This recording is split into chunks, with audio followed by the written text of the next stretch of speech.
Hello, dear students. As we know, this is second chapter from trade to territory, and the company establishes power. यानी company कौन? British company का means क्या हो गया यहाँ पे? ब्रिटिश, ठीक है ना? British company establishes power. ये बात उस समय की है जब आप क्लास सेवेंथ में, जहाँ से आपने एंड किया था क्लास सेवेंथ में, जस्ट उसी के आगे से अगर बात किया जाए तो यही चैप्टर आपका स्टार्ट होता है, ठीक है। उस आपने लास्ट वाले चैप्टर में आप याद करिए आपने क्या पढ़ा था। मुग़ल एम्पायर में सबसे पावरफुल रूलर कौन था? औरंगजेब। औरंगजेब के बाद जितने भी रूलर आए वो इतने पावरफुल नहीं थे, ठीक है ना, क्योंकि वो आपस में गद्दी में जब उनको मुग़ल एम्पायर की बागडोर उनको मिली, मुग़ल सत्ता मिली उनको, तो वो इतना अच्छे तरीके से पूरे भारत पर अपना नियंत्रण नहीं रख पाए थे। अच्छा, आपने देखा था कि औरंगजेब का जो पावर था वो पूरे इंडिया पर था, ठीक है ना। वो एक ही सेंट्रलाइज पे नहीं था, वो पूरे इंडिया पर, इंडिया के जितने भी रीजन हैं सब जगह पर लगभग लगभग उसका कब्जा था, ठीक है ना। अब चूंकि वो इतना कंट्रोल कर नहीं सकता था, है ना, दिल्ली की गद्दी पर बैठे बैठे सारा कुछ कंट्रोल कर नहीं सकता था, इस वजह से उसने क्या किया था, अलग अलग स्टेट पर अलग अलग गवर्नर बैठा रखे थे, ठीक है ना। अलग अलग स्टेट पर अलग अलग गवर्नर बैठा रखे थे। उन्हीं गवर्नर्स को हम लोग क्या बोलते थे? सूबेदार बोलते थे, ठीक है। और आपने ये भी पढ़ा था क्लास सेवेंथ में कि उन्हीं सूबेदारों में से जब औरंगजेब की डेथ हो जाती है तो उसके बाद जो भी रूलर गद्दी, यानी अच्छा दिल्ली जो सेंट्रलाइज्ड पावर थी, जब औरंगजेब का शासन था तो जो सेंट्रलाइज्ड पावर थी वो दिल्ली में थी। दिल्ली का मतलब दिल्ली की गद्दी पर बैठने वाले राजा के पास पूरा पावर होता था कि वो पूरे भारत पर कंट्रोल करता था, ठीक है ना, वहीं से बैठे बैठे। कैसे? क्योंकि हर स्टेट में सूबेदार फिक्स कर दिए और सूबेदारों पर नियंत्रण कौन रखता था? वही रूलर, राजा रखता था।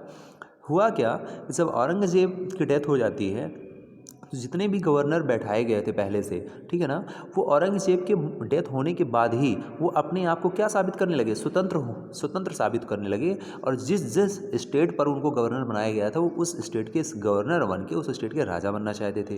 जैसे कि आपने क्या पढ़ा था कि जब बहादुर शाह जफ़र आया दिल्ली की गद्दी पर, औरंगजेब के मरने के बाद बहादुर शाह जफ़र आते हैं, आलम शाह आते हैं, शाह आलम आते हैं, है ना,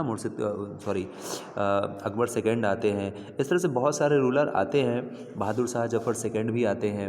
इस तरह से बहुत सारे रूलर आते हैं, लेकिन उनके पास इतनी पावर नहीं थी कि वो पूरे इंडिया पर अपना पावर कंट्रोल कर सकें। यानी उन्हीं के शासनकाल में जो सूबेदार थे वो सूबेदार देखते हैं कि अरे यार औरंगजेब की तो डेथ हो गई है, ठीक है ना, तो इसके बाद वो अपने आप को फ्री करना चाहते हैं, खुद राजा बनना चाहते हैं। जैसे कि आपने पढ़ा ना कि बंगाल से कौन आया था? मुर्शिद कुली खां, है ना। बंगाल से कौन आया?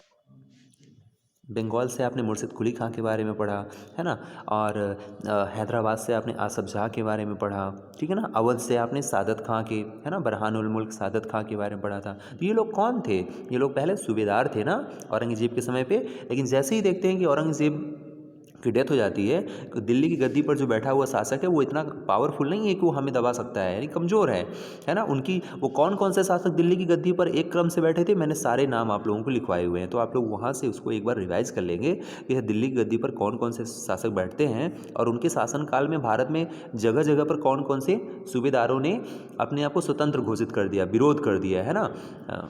तो जस्ट उसी के आगे से हमारा ये चैप्टर स्टार्ट होता है और हम बात करते हैं उस समय की कि जिस समय कंपनी, अच्छा ये कंपनी बोल रहे हैं, कंपनी क्या होता है? कंपनी का मतलब कुछ नहीं है, कंपनी एक ब्रिटिश, आप जानते होंगे ब्रिटिश कंट्री जो ब्रिटेन है, वहाँ से कुछ लोग यहाँ पर भारत के लिए आए, भारत में आए थे, यानी ईस्ट इंडिया तरफ आए थे, सॉरी इसमें आप कह सकते हैं कि ईस्ट साइड पे आए थे। तो वो जो लोग थे वो एक कंपनी के रूप में आए थे। कंपनी का मतलब एक साथ मिलकर आए थे। उनका पर्पस क्या था? उनका पर्पस था क्या? बिजनेस करना, व्यापार करना। तो एक व्यापार करने के लिए उनको भारत आना था, तो भारत आने के लिए उनको एक कंपनी बनानी थी, अपना एक साथ से। कंपनी मतलब क्या होता है? एक साथ कोई नया काम करना है तो एक कंपनी बना के आप लोग करते हो ना, वैसे ही एक कंपनी बनाकर वो लोग वहाँ से कुछ ब्रिटिशर्स जो है भारत में व्यापार करना आना चाहते थे। इसके लिए उन्हें परमिशन चाहिए थी। किसकी परमिशन चाहिए थी? यानी ब्रिटेन की जो महारानी थी, ब्रिटेन जैसे हमारे यहाँ प्रेसिडेंट होता है ना, वैसे ही वहाँ उस समय महारानी होती थी, ठीक है ना, जो क्वीन होती थी। तो वो उनको परमिशन चाहिए थी। उस समय कौन थी? एलिजाबेथ थी, एलिजाबेथ फर्स्ट ये वहाँ की महारानी थी, तो उनसे वहाँ से वो परमिशन लेके आते हैं। उसी परमिशन को हम लोग क्या बोलते हैं, चार्टर बोलते हैं। क्या बोलते हैं, चार्टर। तो वो वहाँ से एक चार्टर लेकर भारत में केवल व्यापार करने आते हैं। ठीक है, तो ये उस समय की बात है जब वो इधर आ रहे होते हैं, और इधर हमारे देश में किसका शासन था, औरंगजेब का। और औरंगजेब के शासन का लगभग अंत ही हो रहा था। ठीक है ना, यानी हालांकि उस समय औरंगजेब का शासन था जब ब्रिटिश ईस्ट इंडिया कंपनी यहाँ पर भारत में आती है। अच्छा, हम कंपनी को बोलते हैं कि यहाँ पूरा नाम क्या बोलते हैं, ब्रिटिश ईस्ट इंडिया कंपनी। अच्छा, ईस्ट क्यों बोलते हैं, क्योंकि ब्रिटिश की तरफ से देखा जाए तो इंडिया कहाँ पड़ता है, ईस्ट में पड़ता है, इसलिए उसको ईस्ट इंडिया कंपनी बोला जाता है, British east India company. Short में हम लोग कंपनी बस बोल देते हैं। ठीक है ना, शॉर्ट में हम लोग ब्रिटिश भी बोल देते हैं। तो वो यहाँ पर जस्ट चार्टर यानी कि अनुमति पत्र लेकर यहाँ भारत में व्यापार करने के लिए आते हैं वहाँ से। ठीक है, तो हालांकि बात करें जिस समय ब्रिटिश ईस्ट इंडिया कंपनी यहाँ पर भारत में आई थी, उस समय हालांकि अकबर का शासन था। ठीक है ना, अकबर का शासन बिल्कुल फिनिश ही हो रहा था, बिल्कुल लगभग लास्ट कगार पे ही था, क्योंकि 1600 में 1600 में है ना, 1600 में ब्रिटिश ईस्ट इंडिया कंपनी की स्थापना हो जाती है भारत में। ठीक है, उस समय। लेकिन जब धीरे धीरे कंपनी का यहाँ पर वर्चस्व दिखाई देता है, तो कंपनी यहाँ पर आती है और केवल चुपचाप व्यापार ही करती है और उसके बारे में कुछ सोचती नहीं है। क्यों, क्योंकि उस समय मुगल एम्पायर बहुत अच्छा चल रहा था। अकबर थे, अकबर के बाद फिर आपने देखा जहांगीर थे, जहांगीर के बाद आपने देखा कि शाहजहां थे, शाहजहां के बाद औरंगजेब थे। तो इन सबके शासनकाल में कंपनी बिल्कुल चुपचाप व्यापार ही कर रही थी, बाकी उसका कोई भी पर्पज समझ में नहीं आ रहा था। लेकिन ये बात उस समय की है कि जब लास्ट में मुगल एम्पायर में औरंगजेब की मृत्यु हो जाती है, औरंगजेब की डेथ होती है, उस समय से कंपनी को भी इधर एक चांस मिलता है भारत में क्या करने का, व्यापार के अलावा यहाँ के क्षेत्रों को जीतने का चांस मिलता है। कि हम सोचते हैं कि हम यहाँ के क्षेत्रों को, यहाँ के एरिया को टेरिटरी बोलते हैं। ठीक है ना, तो हम यहाँ के टेरिटरी को, यहाँ के स्टेट को हम भी जीते। यानी अब उनका जो पर्पज़ है, जो उद्देश्य है, जो एम है, वो बदल रहा है। पहले आए थे व्यापार करने के लिए, है ना, व्यापार करना उनका मेन मात्र उद्देश्य था। लेकिन अब वो चाहते थे कि हम यहाँ पर क्या करें, यहाँ के राज्यों को जीतें। क्योंकि व्यापार, देखिए, कोई भी व्यापार करेगा तो व्यापार कर करके उसको क्या करेगा, उसको एक जगह चाहिए जहाँ पर वो जो कुछ भी खरीद रहा है, रख रहा है ना, उसको रखने के लिए उसको हाउसेस बनवाने पड़ेंगे। वेयर हाउसेस बनवाया उन्होंने, गोदामें बनवाई, है ना, तो उसको उन्होंने फोर्टिफिकेशन यानी फोर्ट बनवाया उन्होंने, किले बनवाने की उनको ज़रूरत पड़ रही थी। तो किले कहाँ बनवाएंगे जब तक उनको कोई जगह नहीं जीतेंगे, है ना, उनके पास कोई प्लेस नहीं होगा तो वो कहाँ बना सकते हैं। तो इस वजह से उन्होंने धीरे धीरे अपना उद्देश्य बदलना शुरू किया। ठीक है, तो अच्छा, ये सब कुछ होता किसके बाद है, ये सब कुछ होता है औरंगजेब के बाद। देखिए, औरंगजेब के बाद ही इधर मुगल एम्पायर में भी विद्रोह हो जाते हैं। जो उनके सूबेदार होते हैं वो अपने अपने आप को राजा घोषित कर देते हैं। अलग अलग स्टेट में, बंगाल में अलग नवाब बनने की कोशिश होती है। ठीक है, हैदराबाद में अलग जो है बनने की कोशिश होती है कि हम यहाँ पर बनेंगे, और इधर अवध में अलग बनने की कोशिश होती है। तो इस तरह से अलग अलग क्षेत्रों में अलग अलग तरीके से राजा बनना चाहते हैं, और इधर कंपनी भी फ़ायदा उठाना चाहती है। तो इन सभी बातों को इस वीडियो में हम लोग देखेंगे। तो लेट्स स्टार्ट, बात करते हैं। Aurangzeb was the last of the powerful Mughal ruler. Aurangzeb was the last of the powerful Mughal ruler. Aurangzeb क्या था, सबसे पावरफुल रूलर था। मुगल रूलर्स में सबसे पावरफुल अंतिम रूलर था। लास्ट मतलब अंतिम। ठीक है, he establish control over a very large part of a territory. ठीक है, पता है, that is now known as India. उसने भारत के सबसे बड़े भूभाग पर कब्जा किया हुआ था। आफ्टर हिज डेथ, उसकी मृत्यु के बाद, इन 1707, और अच्छा, ये डेट याद रखना है आपको, लर्न करना है, ये एग्जाम में पूछ ली जाती है डायरेक्टली। ऑप्शन क्वेश्चन में भी पूछा जा सकता है कि औरंगजेब की डेथ किस डेट को हुई। तो 1707 ये एक बड़ी सी डेट है, यानी कि एक ईयर है आपका, तो उसको आपको लर्न कर सकते हैं। ठीक है, तो इसके बाद नेक्स्ट देखते हैं।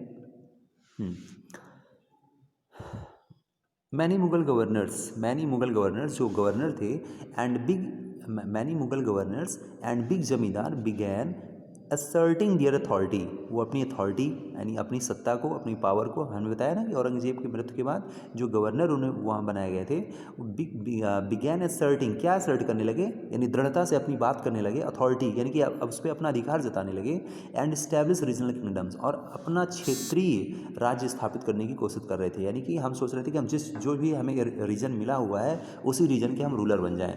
ठीक है, as a powerful regional kingdoms emerge in various parts of India. और आपने देखा भी है, मैंने आपको बताया कि बंगाल, अवध, है ना, तो यहाँ पर अलग अलग पार्टों में हमने इनको देखा भी है। तो Delhi could no longer function as an effective centre. तो आपने देखा कि दिल्ली में जो इफेक्टिव सेंटर था वो तो चला गया, क्योंकि वो तो औरंगजेब थे, ठीक है ना। तो इफेक्टिव सेंटर अब बचा नहीं था, ठीक है, इफेक्टिव सेंटर नहीं था। इसी वजह से वो लोग क्या करते हैं, यहाँ पर ये जितने भी गवर्नर हैं वो अपने आप को रूलर साबित करने की कोशिश करते हैं, सत्ता पूरी करना चाहते हैं, यानी वो कुल मिला के दिल्ली में बैठे हुए राजा की बात नहीं मानना चाहते हैं, ठीक है ना। वो अपना एक अलग राज्य स्थापित करना चाहते हैं। अब देखेंगे, by the second of the 18th century के सेकेंड हाफ में, how your new power was emerging in the on the political horizon. उसका नाम क्या है, द ब्रिटिश। क्या नाम है, द ब्रिटिश। अच्छा, इसमें क्या बता रहा है, इसमें ये कह रहा है कि 18th सेंचुरी के हाफ में हम ये देखते हैं कि जब जो दिल्ली में शासन था, तो यहाँ पर दिल्ली का शासन क्या हो रहा था, डिस्ट्रैक्ट हो रहा था, है ना। वो इफेक्टिव सेंटर नहीं बचा था, कई छोटे छोटे राज्य आपस में लड़ रहे थे, ठीक है ना, अलग अलग राजा बनना चाहते थे। तो उसी समय ब्रिटिश ने क्या किया, एक ब्रिटिश पावर, एक नई पावर आई, वो सोच रही थी कि मैं इस पूरे पर क्या कर लूँ, कब्जा कर लूँ, ठीक है। क्योंकि उनको अब ये मौका मिल रहा था धीरे धीरे कि अब कोई सेंट्रलाइज्ड पावर तो बची नहीं है कि दिल्ली से कंट्रोल हो रही हो, कोई पावरफुल मुगल एम्पायर भी, रूलर भी नहीं बचा है। तो अब ये बहुत अच्छा चांस है। तो इसलिए इसमें लिखा है कि इमर्जिंग अ न्यू पॉलिटिकल, क्या इमर्ज हो रही थी, न्यू पॉलिटिकल, यानी ऑन द पॉलिटिकल हॉरिजन एक नई सत्ता हो रही थी, एक नई सत्ता का जन्म हो रहा था, जिसको हम क्या बोल रहे हैं, ब्रिटिश बोल रहे हैं, द ब्रिटिश। बात समझ में आ रही है ना सभी को। Did you know that the British originally came as a small trading company and were reluctant to acquire territories? अब ध्यान दीजिए, did you know, क्या आप जानते थे कि ब्रिटिश का जो original came as a small trading company, एक छोटी कंपनी के रूप में यहाँ पर आई थी, वर रिलक्टेंट टू एक्वायर टेरिटरीज का मतलब ये है कि वो शुरुआत में सत्ता हासिल करना नहीं चाहते थे, रिलक्टेंट थे, उनकी इच्छा नहीं थी। How then did they come to be master. और आपको ये भी देखना पड़ेगा कि पहले वो, उनकी इच्छा तो नहीं थी कि हाँ हम यहाँ के टेरिटरीज को जीतें, वो केवल व्यापार करने आए थे। बट हाउ, लेकिन कैसे, they come to be master of a vast empire, वो कैसे इस बड़े से साम्राज्य, यानी इस बड़े से इंडियन टेरिटरीज, जो भारतीय इंडियन कॉन्टिनेंट जो हमारा है, इस पर कैसे वो बाद में मास्टर बन गए। मास्टर का मतलब शासन करने लगे, ठीक है ना। राजा कैसे बन गए यहाँ के, यहाँ पर सत्ता कैसे स्थापित कर ली। तो in this chapter you will see how this came about, ठीक है। अच्छा, ये पिक्चर देख लीजिए, पिक्चर में क्या है। इस पिक्चर में कुछ बातें हैं जो आपको आगे समझ में आएंगी। ये बहादुर शाह जफ़र हैं, ठीक है, ये बहादुर शाह जफ़र हैं, Bahadur Shah Zafar and his son, और उनके जो पुत्र हैं his son being arrested by captain Hudson. Captain एक हडसन होते हैं, ब्रिटिश हैं, इन्होंने क्या कर लिया था, इनको अरेस्ट कर लिया था। After the Aurangzeb there was no powerful Mughal ruler, but Mughal emperors continue to the similar important. In fact when a massive rebellion against the British rule broke out in 1857, यानी ये सब सारी चीज़ें आपको आगे पढ़ने के लिए मिलेंगी कि धीरे धीरे ब्रिटिश सत्ता जब अब बहुत ज़्यादा हमारे यहाँ हो जाती है, तो 1857 का रिवॉल्ट होता है। मैंने आपको बताया भी था कि 1857 का एक रिवॉल्ट होता है ना। जब ब्रिटिश अत्याचार इनके बढ़ जाते हैं, ये धीरे धीरे सत्ता ज़्यादा हासिल कर लेते हैं, समस्या होने लगती है। तो जो अंतिम रूलर था बहादुर शाह जफ़र, आपको मैंने बताया था ना, उसको पकड़ लिया जाता है। याद करिए आप लोग, क्लास 7th में मैंने आपको बताया था कि बहादुर शाह जफ़र को पकड़ लिया जाता है ना बाहर से उनको। तो वही हडसन है ये। Was seen the natural leader once the revolt was put down the company Bahadur Shah Zafar was force to leave the kingdom. Bahadur Shah Zafar को कहा जाता है कि अब आप अपना राज्य छोड़िए। And his sun was shot in the cold blood, है ना, उनको मार दिया जाता है। नेक्स्ट देखते हैं। ये पिक्चर बहुत इंपॉर्टेंट है आप लोगों के लिए। इस पिक्चर में है क्या, देखिए, ब्रिटिश कहाँ थी, ये देखिए, आप इसको समझिए थोड़ा सा, ये पिक्चर समझिएगा, देखिएगा, ये है ब्रिटिश, यहाँ है ब्रिटेन। ध्यान दीजिए, ये इंडिया आपका ये है, ठीक है ना, इंडिया आपका यहाँ है, ये यहाँ ब्रिटिश। यहाँ से लोग आए थे हमारे भारत में, कैसे आए थे, ये रूट दिया है, देखिए ये रूट दिया हुआ है, ये यहाँ से आते हैं, है ना, ओशन से वो आते हैं यहाँ से सबसे पहले। और ये यहाँ पे क्या है, केप ऑफ गुड होप, यानी ये पूरा अफ्रीका है, अफ्रीका के सबसे नीचे वाला जो पोर्शन है Cape of Good Hope island है, यहाँ से होते हुए धीरे धीरे देखिए ये यहाँ पर हमारे यहाँ इंडिया में आते हैं। अच्छा, सबसे पहले आया कौन था, वास्को डी गामा आया था। सबसे पहले कौन आया था, वास्को डी गामा आया था, जो क्या था, पोर्तुगीज़ था, जो क्या था, पोर्तुगीज़ था, पुर्तगाली था, लेकिन था तो वो यूरोप का ना, इसलिए यूरोप के लोग, ये पूरा यूरोप है, ध्यान दीजिए, ये पूरा क्या है आपका, ये आपका पूरा यूरोप एरिया है, ठीक है, ये पूरा आपका यूरोप है, ठीक है, और ये आपका पूरा अफ्रीका है, ये इधर आपका एशिया है, ठीक है ना, ये इधर ऑस्ट्रेलिया है। बात समझ में ना, ये आपका वर्ल्ड का मैप है। तो वर्ल्ड के मैप में देखिए ब्रिटेन यूरोप के लोग यहाँ थे और ये लोग यहाँ से देखिए इस तरह से अफ्रीका के इधर से ओशन, ये सब ओशन है यहाँ से होती है, उनका रूट है पुराना। तो केप ऑफ गुड होप, इसीलिए इसको भी याद रखिएगा, केप ऑफ गुड, अफ्रीका का सबसे निचला भाग जो आइसलैंड है, केप ऑफ गुड होप में ये रुकते थे, वहाँ से आते थे यहाँ रुकते थे, इसके बाद फिर यहाँ से धीरे धीरे अपनी यात्रा को शुरू करते हुए यहाँ। तो सबसे पहला जो यात्री आया था, जो सबसे पहले ट्रैवलर था, वो था हमारा कौन, वास्को डी गामा, पुर्तगीज है ना, पुर्तगीज मतलब पुर्तगाल देश का था, इसलिए उसको कहा गया। हाँ, तो इस तरह से ये लोग व्यापार करने के लिए वहाँ से ट्रैवल करते थे। ठीक है, समझ में आ रहा है ना सभी को? समझ में आ रहा होगा। यहाँ पे आते थे, देखो सबसे पहले केरला में आया था पुर्तगीज, ये केरला में सबसे पहले आए थे। ठीक है, इसके बाद ये इधर भी जाते हैं, इधर जाते हैं, ये देखिए इधर भी जाते हैं, ये यहाँ भी जाते हैं, ये पूरा ये क्या है, ये तो हमारा इंडिया हो गया। इंडिया के भी ईस्ट में क्या है, इधर ये सब इंडोनेशिया है, देखिए ये सब छोटे छोटे जो द्वीप है ना, इंडोनेशिया, यहाँ तक भी गए हैं। जो डच हैं, अभी मैं बताऊँगा आगे डच कौन है, तो आप उनको भी समझिएगा। अब बात करते हैं east India company comes east. East India company कहाँ आती है, ईस्ट में आती है। तो इन 1600 the East India company acquired a charter from the ruler of England. मैंने आपको ऑलरेडी बताया कि 1600 में ईस्ट इंडिया कंपनी को क्या मिलता है, एक चार्टर मिल जाता है। चार्टर का मतलब अनुमति पत्र, चार्टर याद रखिएगा, चार्टर मिला था, एक ये हिस्ट्री की लैंग्वेज है। चार्टर का मतलब होता है अनुमति पत्र लेकर वो इंग्लैंड से, उन्होंने इंग्लैंड के जो राजा थे, शासक थे, है ना, उनसे क्या लिया, कंपनी ने एक चार्टर अनुमति पत्र लिया। कंपनी क्या है, मैंने ऑलरेडी आपको बता दिया है, कंपनी मतलब कुछ लोगों का एक समूह। ठीक है, कि यहाँ पर हम व्यापार करने के लिए जा रहे हैं। और उस समय रूलर कौन था इंग्लैंड का, क्वीन एलिजाबेथ फर्स्ट। ये देखिए याद रखिएगा, क्वीन एलिजाबेथ फर्स्ट का नाम याद रखिएगा, जिनसे ये परमिशन लेकर आए थे। Granting the sole right. Sole right का मतलब क्या है, सोल राइट का मतलब है एकाधिकार।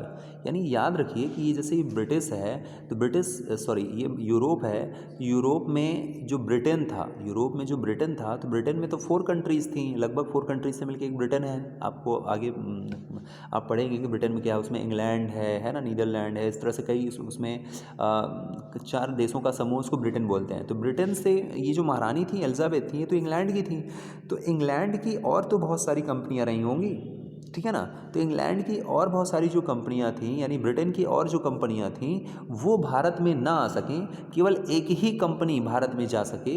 इस वजह से इन्होंने सोल राइट लिया। कौन सा राइट लिया भाई, सोल राइट। सोल राइट मतलब एकाधिकार, यानी हम ही बस जाएं, हमारे अलावा कोई ना आए, क्योंकि अगर और कोई आएगा व्यापार करने के लिए तो हमें उसमें क्या होगी, हमें उसमें समस्या होगी, ठीक है ना। तो in 1600 the East India Company acquired charter the ruler of England, Queen Elizabeth I, granting it the sole right to trade with the East। ठीक है, this means that no other trading group England, इसका मतलब क्या हुआ था कि no other trading group, यानी England में जो और कंपनीज थी वो नहीं आ सकती, केवल एक कंपनी ही इंग्लैंड से भारत में आएगी। तो this mean that no other, यहाँ से हम पढ़ रहे हैं, देख लीजिए। This meant that no other trading group in England could compete with the East India Company, यानी ईस्ट इंडिया कंपनी को कोई दूसरा जो ग्रुप है, जो दूसरी कंपनी है, वो कम्पीट नहीं कर सकती, मतलब उनसे कंपटीशन नहीं कर सकती। भाई भारत में अगर 2 कंपनी एक ही देश की आ जाएंगी तो उन्हीं में आपस में झगड़ा शुरू हो जाएगा। इस वजह से वहाँ से वो महारानी से एक पत्र लेके आते हैं, अनुमति लेके आते हैं कि हम ही बच जाएँ, ठीक है। With this charter the company could venture across the ocean, और इसी के साथ वो ओशन को क्रॉस करती है, looking for a new lands from which it could buy goods and cheap price. वो यहाँ पर गुड्स लेती है, गुड्स बाय करती है, किस रेट पर, चीप प्राइस पर, सस्ते रेट पर लेती है, एंड कैरी, और इसको ले जाती है, कैरी देम, उनको ले जाती है बैक टू यूरोप, यानी यहाँ से खरीदा और फिर कहाँ ले गए, यूरोप में ले गए, cell at A higher price. ठीक है, अभी देखिए ये चीज़ समझने वाली बात है कि हमारे यहाँ से क्या कर रहे हैं, वो सस्ते रेट में ले रहे हैं, ठीक है, चीप प्राइस में ले रहे हैं, and carry them back to Europe sell at a high price, तभी तो प्रॉफिट होगा ना उनको। यहाँ से सस्ते में रेट में खरीदेंगे और वहाँ पर उनको बेचेंगे। अच्छा, यहाँ से वो सबसे ज़्यादा ले क्या जाते थे, स्पाइसेस ले जाते थे। क्या ले जाते थे, स्पाइसेस ले जाते थे, लेकिन मसाले सबसे ज़्यादा ले जाते हैं, क्योंकि मसाले उस कंट्री में प्रोडक्ट होते ही नहीं है। वहाँ का जो क्लाइमेट है इंग्लैंड का, वो ऐसा क्लाइमेट है कि ऐसे जो मसाले हमारी तरफ होते हैं, वो मसाले वहाँ उनकी तरफ, उनका कल्टीवेशन ही ऐसा नहीं है, ठीक है। तो उनकी मजबूरी है बेचारों की, क्या करें।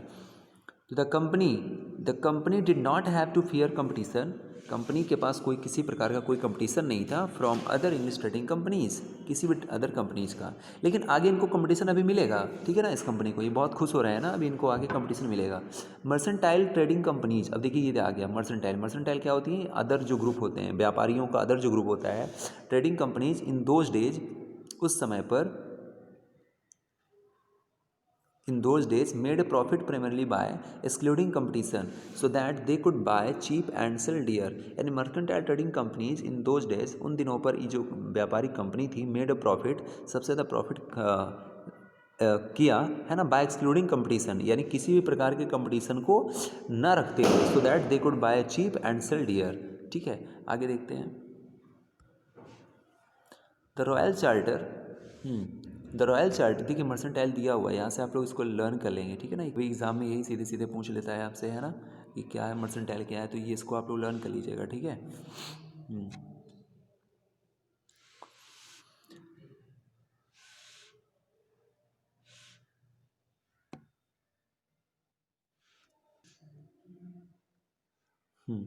देखेंगे द रॉयल चार्टर, जो रॉयल चार्टर क्यों कहते हैं भाई इसको, ऐसा चार्टर जो महारानी के द्वारा दिया गया था ना, इस वजह से इसको रॉयल चार्टर कहा जाता है। Royal charter how could not prevent, जो रॉयल चार्टर था, could not prevent other European power, यानी जो दूसरे भी पावर थे उनको क्या कर सकता था, रोक नहीं सकता था। जो रॉयल चार्टर अपने, ठीक है, कंट्री के जो कंपनीज हैं उनको तो ठीक है रोक सकता था, लेकिन किसी दूसरे कंट्री को थोड़ी रोक सकता था।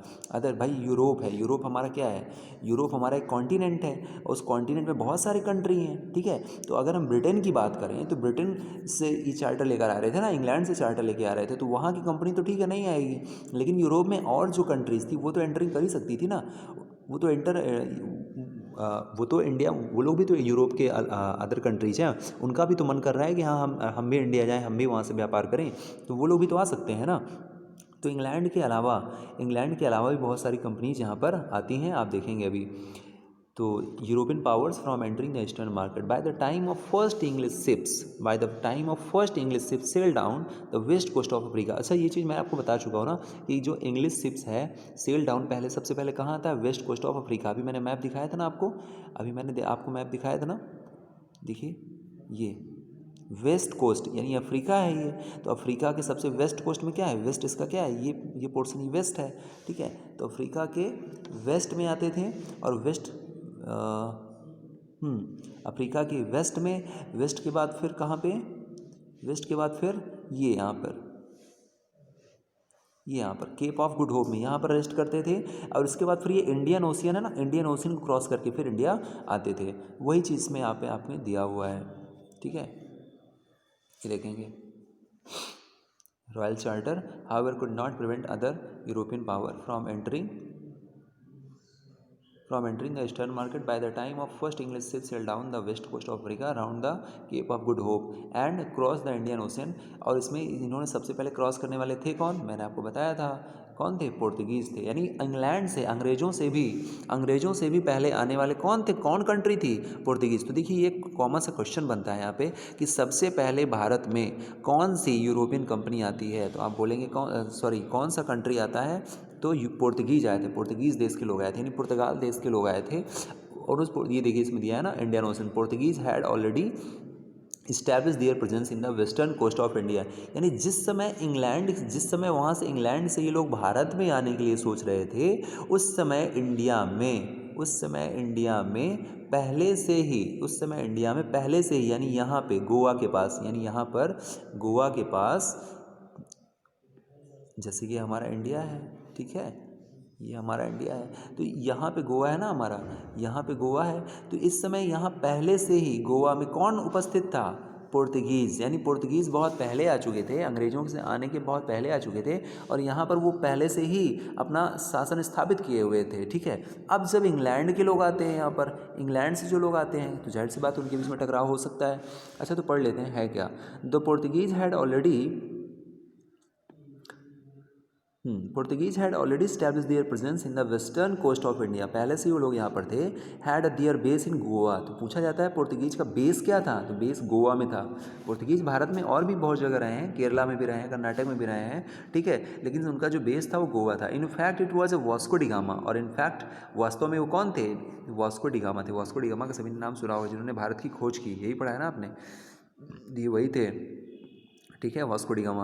अब पोर्तुगीज एक्सप्लोरर, वास्को डिगामा के बारे में थोड़ा देख लीजिए क्या लिखा है। Vasco da Gama was a Portuguese explorer, explorer मतलब खोज करता थे, हु हैड डिस्कवर्ड, जिन्होंने क्या खोजा, this sea route to India in 1498। ये 1498 की बात है कि उन्होंने ये वाला जो सी रूट आपने देखा ना कि ब्रिटेन से होके ऐसे अफ्रीका की साइड से होते हुए इंडियन ओशन से, तो ये जो रूट खोजने वाले थे ये कौन थे, इंडिया के लिए इन्होंने ही खोजा था, इसलिए इनको बोला जाता है कि इन्होंने ही भारत की खोज की। By the early 17th century, और 17th सेंचुरी में the Dutch too were exploring the possibilities, और उसके बाद सबसे पहले पोर्तुगीज आते हैं, जो हमारे सबसे पहले कौन आते हैं, पोर्तुगीज आते हैं, और पहले पोर्तुगीज आते हैं, इसके बाद फिर डच आते हैं। याद रखिएगा सभी क्रम, ये क्रम पूछा जाता है। इस सबसे पहले भारत में कौन सी यूरोपियन कंपनी आई, तो पोर्तुगीज आई, फिर डच आई, उसके बाद इंग्लैंड आते हैं, ठीक है ना। हालांकि फिर बाद में फ्रांसीसी भी आते हैं, बाद में कौन आते हैं, फ्रांसीसी भी आते हैं, ठीक है। तो ये क्रम जो है, ये सीक्वेंस याद रखिएगा। तो 1498, by the early 17th century, the Dutch too were exploring the possibilities of trade in the Indian Ocean. Soon the French traders arrived on the scene, और बाद में हम जल्द ही हमें फ्रेंच ट्रेडर्स भी क्या होते हैं, यहाँ पर दिखाई देते हैं। The problem was that all the companies were interested in buying the same things. Problem ये आ रही थी कि जितने भी वहाँ लोग थे, जितने भी कंपनीज आ रही थी, ये सभी लोग एक ही चीज़ में इंटरेस्ट ले रहे थे, मसाले में, है ना। अब जैसे आप दो लोग हैं, अगर आप दो लोगों को अलग अलग चीज़ें चाहिए तो कोई प्रॉब्लम नहीं, लेकिन अगर कोई एक थिंग्स है और 2 पर्सन है, ठीक है, तो अगर उनको लेंगे तो फिर यहाँ प्रॉब्लम हो रही है। तो जो भी कंपनी जा रही है उनको एक ही चीज़ चाहिए, जो बाहर से यूरोपियन कंपनी आ रही है उनको एक ही चीज़ चाहिए इंडिया में, तो प्रॉब्लम हो रही थी। The problem was that all companies were interested in buying the same thing. कौन कौन सी थिंग चाहिए थी, मैंने आपको बताया था। The fine qualities of cotton and silk, cotton बहुत अच्छा होता था हमारे यहाँ पे, ठीक है ना। Fine qualities of cotton and silk, जो सिल्क था प्रोड्यूस्ड इन इंडिया, जो भारत में प्रोड्यूस होता था, had a big market in Europe, Europe में उसके बहुत बड़ी मार्केट थी। यानी हमारे यहाँ का जो कॉटन था, कॉटन से क्या बनता है भाई, कपड़ा बनता है, ठीक है, कॉटन कपड़े पहने हैं ना। सिल्क से क्या बनती है, साड़ियाँ बनती हैं। तो ये cotton and silk produced in India, जो इंडिया में प्रोड्यूस होता था, had a big market in Europe, Europe में सबसे ज़्यादा इसकी डिमांड थी। इसीलिए ये लोग चाहते थे, कंपनी चाहती थी अलग अलग, जैसे पोर्तुगीज चाहते थे कि हम यहाँ से ले लें, हम जाके यूरोप में बेच दें, है ना।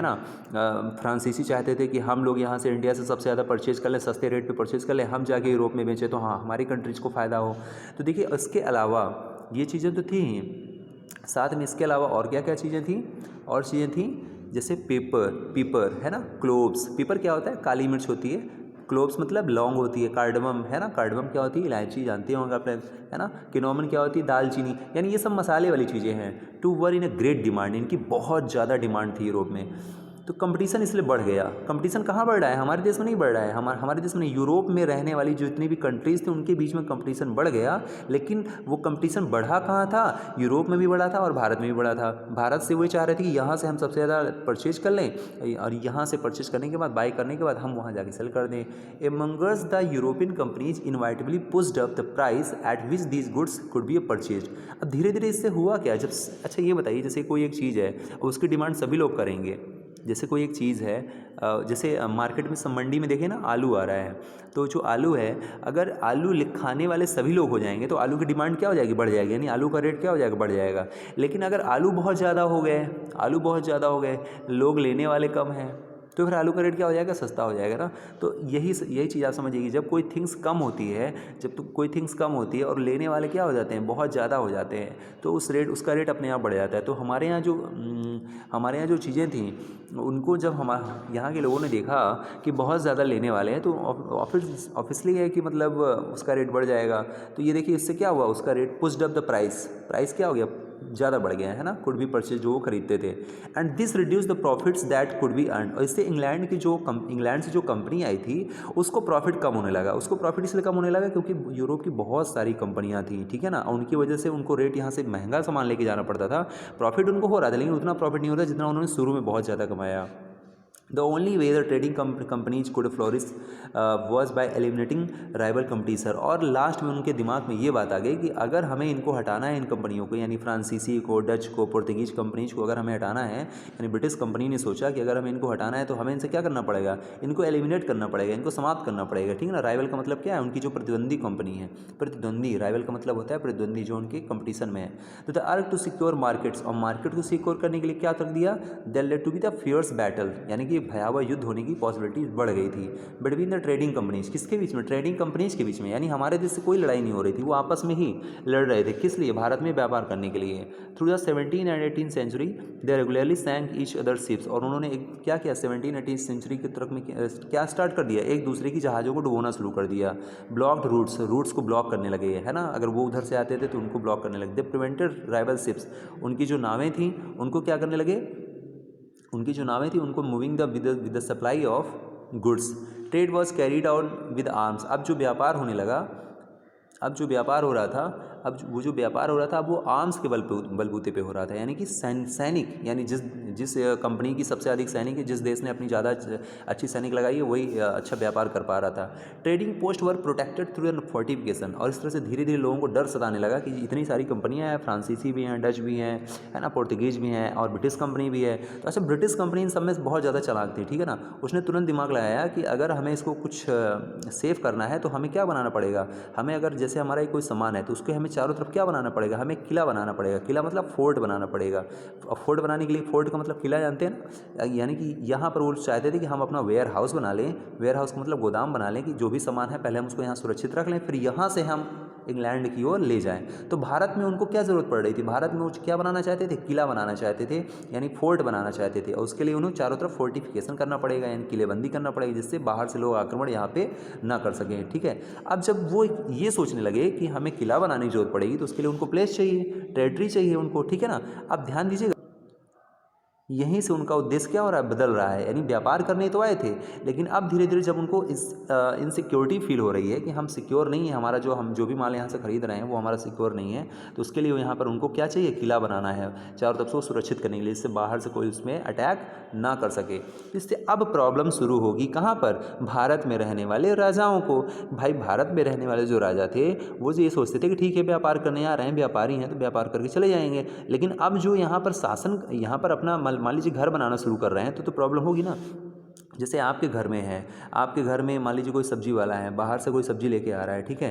तो अगर वो सब्जी लेके आ रहा है, सब्जी बेच रहा है, तो वो आपको कोई प्रॉब्लम नहीं है। लेकिन वो आपके घर के जस्ट बाहर ही, है ना, बाहर ही जस्ट एक रूम बना के, है ना, एक बड़ी सी दुकान बना के वहाँ पे सब्जी बेचना शुरू करे, तो आपको प्रॉब्लम हो जाएगी। आप उसको भगाओगे नहीं, भाई तुम हटो यहाँ से, तुम सब्जी बेचने आए थे, तुम तो यहाँ पे घर बना के रहने लगे हो, ठीक है। तो इस वजह से अब हमारे यहाँ के जो लोकल रूलर्स थे, लोकल रूलर मतलब यानी दिल्ली की गद्दी से तो बहुत दूर, यानी छोटे छोटे जो बंगाल है, हैदराबाद है, ये सारे जो गवर्नर्स थे ना, यहाँ पे अपने रूलर बन गए थे। अब इनको समस्या धीरे धीरे शुरू हो जाएगी। यही इस पैराग्राफ में दिया गया है। This effort to fortify settlement, यानी ये जो अंग्रेज़ों का ये जो प्रयास था, यानी यूरोपीय कंपनियों का जो प्रयास था, फोर्टिफाई मतलब किलेबंदी यानी किला बनाना, and carry on a profitable trade, और एक व्यापार इस्टेब्लिश करना, लेट टू इंस्टेंस कॉन्फ्लिक्ट, एक विवाद का विषय बन गया विद द लोकल रूलर्स, यानी लोकल रूलर से और विवाद का विषय बन गया। जैसे लोकल रूलर किन्हें कहेंगे, जैसे बंगाल में मुर्शिद कुली खां थे सबसे पहले, है ना, आसफ जाह थे, है ना, ये आपने पढ़ा है। The company therefore found it difficult to separate trade from the politics, so let us see how this happened. तो नेक्स्ट हेडिंग हमारी स्टूडेंट्स रहेगी कौन सी, East India Company began trade in Bengal, East India Company begins trade in Bengal. इसको हम लोग समझेंगे कि जब बंगाल में ईस्ट इंडिया कंपनी अपना व्यापार शुरू करती है तो उसको क्या क्या प्रॉब्लम्स शुरू होती हैं। और प्रॉब्लम मैंने आपको बता ही दिया इस पैराग्राफ में, है ना, प्रॉब्लम्स मैंने आपको बता दिया कि प्रॉब्लम आने का मेन रीज़न क्या था, वो लोग यहाँ पर फोर्टिफिकेशन शुरू कर रहे थे, ठीक है। अगर वो व्यापार करके चुपचाप चले जाते तो ये यहाँ पर प्रॉब्लम नहीं आती, लेकिन वो यहाँ पर अब रहना शुरू कर रहे हैं ना, तो इस वजह से प्रॉब्लम शुरू हो जाती है। सो ठीक है, लेस्ट आपको हम देखेंगे कि नेक्स्ट वीडियो में हम इस हेडिंग से यहाँ से रीड करेंगे, एंड आई होप आपको बहुत अच्छे से समझ में आया होगा। और अगर इसके बाद भी अगर कोई प्रॉब्लम आती है तो मैंने ऑलरेडी आपको बता रखा है क्या करना है, ठीक है। So thank you, okay.